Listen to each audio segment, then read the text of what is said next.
Sword master और Tianming को देखते हैं जो अपने आगे के सफ़र पर निकल चुके होते हैं। टियानमिंग सारे रास्ते यही सोच रहा होता है कि कितने ज़्यादा सिपाही थे, पर अंकल ने तो उन सबको अकेले ही हरा दिया। अंकल तो कमाल के हैं, मैं उनसे तलवारबाजी सीखूंगा ताकि मेरा कभी भी कोई गलत इस्तेमाल ना कर सके।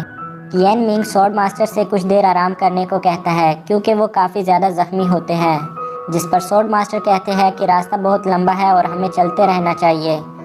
वो चलने के लिए खड़े होते हैं पर बेहोश होकर टियानमिंग पर ही गिर जाते हैं। टियानमिंग अंकल गायनी का खुद ख्याल रखने का जिम्मा लेता है जब तक वो ठीक नहीं हो जाते। वो स्वॉर्ड मास्टर के लिए पीने को पानी लाता है, तभी अचानक उसकी नज़र कुछ मुर्गियों पर पड़ जाती है। टियानमिंग उन्हें पकड़ने के लिए उनके पीछे भागता है। वो काफ़ी मेहनत के बाद उनमें से 2 मुर्गियों को पकड़ ही लेता है। अब वो बड़े ही स्टाइल के साथ अंकल की तलवार निकालता है और मुर्गियों को उनके ऊपर लगाकर रोस्ट करने लगता है और साथ साथ बड़बड़ा भी रहा होता है कि मेरे जैसा शेफ़ तो हो ही नहीं सकता और मेरे होते हुए आपको कभी भूखा नहीं रहना पड़ेगा।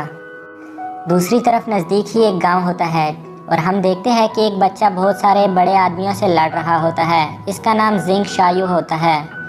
ये असल में ट्रेनिंग कर रहा होता है। ये सच में हैंड टू हैंड कम्बैट में बहुत ज़्यादा ही अच्छा होता है। वहाँ 2 लोग और भी होते हैं, जिनमें से एक होता है शायू का अंकल लिंग और दूसरा होता है उसका मास्टर फैन। शायू को फायरवर्क की साउंड आती है और वो विंडो से देखकर उसे दुश्मनों का हमला समझने लगता है, जिस पर वो फ़ौरन वहाँ जाने के लिए भागता है। पर मास्टर फैन उसे रोक लेते हैं और सिर्फ सिपाहियों को वहाँ जाने के लिए कहते हैं। जब उनका ध्यान नहीं होता तो शायू चुपके से वहाँ से निकल जाता है। यहाँ टियानमिंग को सिपाहियों ने घेर लिया होता है। वो अपने अंकल यानी स्वॉर्ड मास्टर की तलवार लेकर बीच में खड़ा होता है और कहता है कि मैं तुम पर रहम नहीं दिखाऊंगा, जैसे कि वो कोई 30 मार खान हो। शायू और उसके अंकल भी वहाँ आ जाते हैं और उसे कहते हैं कि तुम्हारा क्या नाम है और ये ज़मीन पर ज़ख्मी आदमी कौन है, जिस पर टियानमिंग बोलता है तुम लोगों का इससे कोई मतलब नहीं है। अंकल लिंग पूछते हैं कि तुम यहाँ क्या कर रहे थे। टियानमिंग बताता है कि मैं तो यहाँ सिर्फ चिकन रोस्ट कर रहा था और तुम लोग आ टपके। तभी शायू की नज़र उस यूनिक तलवार पर पड़ती है तो वो उसे देखने के लिए मांगता है, पर टियानमिंग मना कर देता है। इस पर उन दोनों के बीच लड़ाई शुरू हो जाती है। अंकल लिंग शायू को तलवार से बचने के लिए कहता है, पर शायू बहुत ही ज़्यादा अच्छा फाइटर होता है, इसलिए वो टियानमिंग को मारकर दूर गिरा देता है और उसकी तलवार उसे मिल जाती है। तलवार पर क्वीन लैंग्वेज में कुछ लिखा होता है। वो उसे पढ़ नहीं पाते, इसलिए वो सोचते हैं कि ये कहीं किन एम्पायर का स्पाई तो नहीं। इसलिए वो टियानमिंग को पकड़कर उससे पूछताछ कर रहे होते हैं, पर वो कुछ नहीं बताता।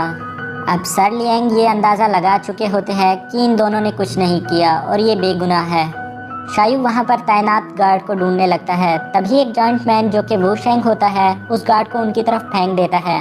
वो बहुत ज़्यादा ताकतवर होता है, इसलिए सोल्जर्स को बहुत बुरी तरह से मार रहा होता है। वो सब अलर्ट होकर उसे इधर उधर ढूंढने लगते हैं। तभी वो पीछे से अचानक से हमला करता है। टियानमिंग उठता है और लड़ाई के बीच में भी उसे सिर्फ चिकन की पड़ी होती है। वो चिकन उठा रहा होता है, जिस पर शायू उसे भागने को बोलता है, पर वू शेंग उसे पैर से पकड़कर हवा में लटका देता है। टियानमिंग को लगता है कि अब वो उसे खा जाएगा, पर नहीं, वो सिर्फ चिकन खा जाता है, जिस पर टियानमिंग को बहुत ज़्यादा गुस्सा आ जाता है और वो गुस्से से चिल्लाता है, चिल्लाकर उसे मार रहा होता है। तभी शायू उसे बचाने के लिए लड़ाई के बीच आ जाता है।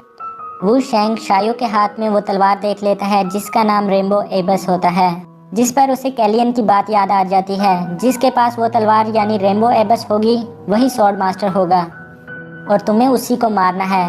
वो शायू को अपना टारगेट समझने लगता है। मास्टर फैन अपने सिपाहियों से शायू को प्रोटेक्ट करने को बोलते हैं, पर वू शेंग उनको बहुत बुरी तरह से मार रहा होता है।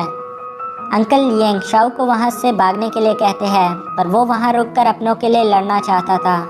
यहाँ लड़ाई के बीच टियानमिंग को गिरने की वजह से अपने बचपन की एक झलक नजर आती है, जिसमें हम देखते हैं एक महारानी को जो अपने बच्चे को रोते हुए एक सिपाही को दे रही होती है और बोलती है कि बेटा ये तुम्हें बचाने के लिए ज़रूरी है, तुम्हें एक दिन स्ट्रॉन्ग होकर वापस आना होगा। और इसी के साथ हमारा सेकंड एपिसोड भी ख़त्म हो जाता है। मिलते हैं हमारी नेक्स्ट वीडियो में।